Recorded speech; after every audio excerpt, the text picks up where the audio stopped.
గుర్తుపెట్టుకో, దైవ చిత్తములో మనం ప్రయాణం చేస్తున్నప్పుడు నీకు అన్ని అనుకూలంగా ఉండకపోవచ్చు. ఎప్పటికప్పుడు విశ్వాసం మీద ఆధారపడతా నువ్వు నడుస్తూ ఉండొచ్చు. కానీ గుర్తుపెట్టుకో, అంతిమ విజయం నీదే. Praise the Lord. అంతిమ విజయం నీదే. గెలుస్తావు నువ్వు అంతే. ఎందుకంటే నువ్వు దైవ చిత్తంలో నిలిచున్నావు. నువ్వు అది నీ ప్లస్ ఏంటంటే, నీకు పిచ్చితనంగా అనిపించినా సరే దైవ చిత్తం చేయాలని ఫిక్స్ అయ్యావు. అర్థం పర్థం లేని పనులు అనిపించినా సరే అవి చేయడానికి ఇష్టపడ్డావు.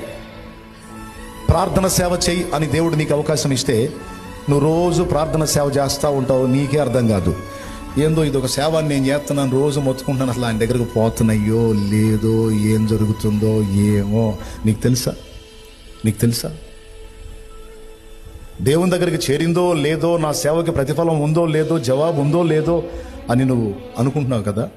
నువ్వు ప్రతిరోజు చేసే విజ్ఞాపనలన్నీ ఆయన దగ్గరికి చేరుతున్నాయి. దేవుడు చెప్పాడు, నువ్వు చేస్తున్నావు. నీతో మాట్లాడాడు, నువ్వు చేస్తున్నావు. ఖచ్చితంగా 100% దానికి రిజల్ట్ ఉంది. నీకు తెలీదు, నువ్వు ఎక్కడో 4 గోడల మధ్య మోకాళ్ళు నువ్వు చేస్తున్న ప్రార్థన మొర్ర దేవుని చిత్తమని నువ్వు ఎరిగి చేస్తున్నావు కదా. అది చాలా మంది జీవితాలను కాపాడుతుంది, చాలా మంది దైవజనుల్ని కాపాడుతుంది, చాలా మంది విశ్వాసుల్ని కాపాడుతుంది, చాలా మంది అన్య జనుల్ని రక్షణలోనికి రావడానికి దేవుడు నీ ప్రార్థనను వాడుకుంటున్నాడని గుర్తుపెట్టుకో. నీ ప్రార్థనను ఆయన వింటున్నాడని గుర్తుపెట్టుకో. అది ఎప్పుడు వేస్ట్గా. కొంతమందికి ఈ దేవుని కార్యక్రమాలు చేసేటప్పుడు ఇలాంటి నిరాశ నిస్పృహలు వస్తాయి.